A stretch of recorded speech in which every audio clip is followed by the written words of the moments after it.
ప్రభునామానికి మహిమ కలుగును గాక. మీ అందరికీ నా హృదయపూర్వక వందనాలండి. బాగున్నారు కదా మీ అందరూ?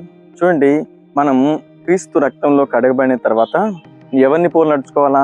యేసే.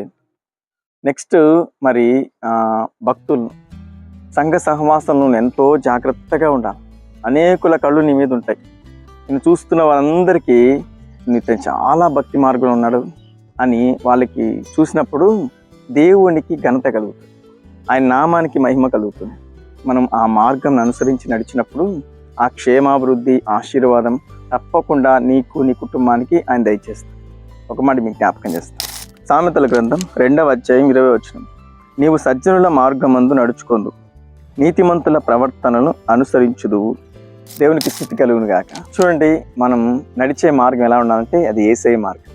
నిన్ను చూసి అనేకుల వారు నిన్ను ఫాలో అవ్వాలి, నిన్ను చూసి అనేక వారు నిన్ను లైక్ చేయాలి. చూడండి, మన జీవితంలో యేసయ్య మార్గం నడిచినప్పుడు అనేకులు నిన్ను అనుసరించేవారుగా స్థిరపడతారు, సిద్ధపడతారు కూడా. ఒక కుటుంబంలోనట ఆ పిల్లలు రోజు టీవీ చూసేవారు. ఎందుకంటే ముందు వాళ్ళ అమ్మ నాన్న కూడా అదే చేశారు. వాళ్ళు ఏం చూస్తున్నారో వీళ్ళు కూడా అదే ఫాలో అవుతున్నారు. కానీ కొన్ని రోజుల తర్వాత తల్లిదండ్రులు మార్పు చెంది మోకరించి ప్రార్థన చేస్తూ ఉన్నారు. పిల్లలు రోజు వాళ్ళు ప్రార్థన చేసి చూస్తూ ఉన్నారు.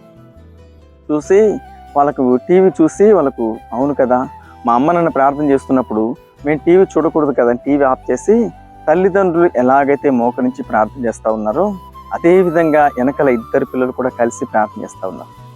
అర్థమైందా మీకు? నువ్వేం చేస్తే నీ పిల్లలకు అది అబ్బుతుంది. నువ్వేం చూస్తున్నావో అదే నీ పిల్లలు చూస్తారు. నువ్వేం చేస్తున్నావో అదే నీ పిల్లలు కూడా చేస్తారు. నువ్వు ప్రార్థించి దైవ భక్తి గల స్త్రీగా, పురుషుడిగా, నువ్వు ఇంట్లో బైబిల్ చదివేవాడిగా, ప్రార్థించేవాడిగా, కీర్తనలు పాడేవాడిగా ఉంటే అదే నీ పిల్లలు కూడా అనుగ్రహించబడుతుంది. నువ్వు కూడా, నీ పిల్లలు కూడా అదే ఫాలో అవుతారు.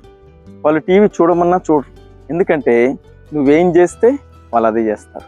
ఈరోజు నువ్వు ఎలాగున్నావు ఇంట్లో? కొంతమంది ఇంటికి వెళ్ళగానే టీవీ ఆన్ చేస్తారు. కొంతమంది ఇంటికి వెళ్ళగానే చర్చి నుంచి మరి మొబైల్ చూస్తూ ఇలా పైకి అంటూ ఉంటారు. నువ్వేం చూస్తున్నావో, ఏం చేస్తున్నావో నువ్వు వెనకాల నీ పిల్లల్ని కూడా ఆలోచించాలి. ఎందుకంటే నీ వల్ల వారు చాలా పాడయ్యే అవకాశాలు ఉన్నాయి. నువ్వు బాగుంటే, నువ్వు భక్తి మార్గంలో ఉంటే వారు ఎంత మాత్రం ఎవరు చెప్పినా చెడిపోరు.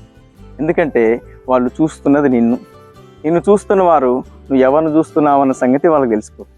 కాబట్టి నువ్వు ఎంత భక్తిలో ఉంటావో, ఎంత ప్రార్థన చేస్తావో అలాగే నీ వెనకాల వచ్చే నీ పిల్లలు కూడా నిన్ను ఫాలో అవుతున్నారని గుర్తుపెట్టు.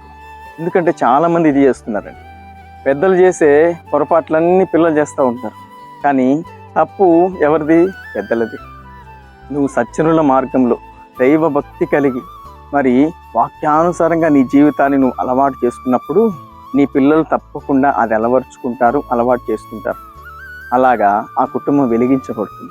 అనేకులను వెలిగించే మరి కుటుంబంగా నీ కుటుంబాన్ని ప్రభు గొప్ప చేస్తాడు, ఘనతనిస్తాడు, గొప్పగా వాడుకుంటాడు. అలాంటి కుటుంబంగా మీ కుటుంబాన్ని ప్రభు సిద్ధపరచునుగాక.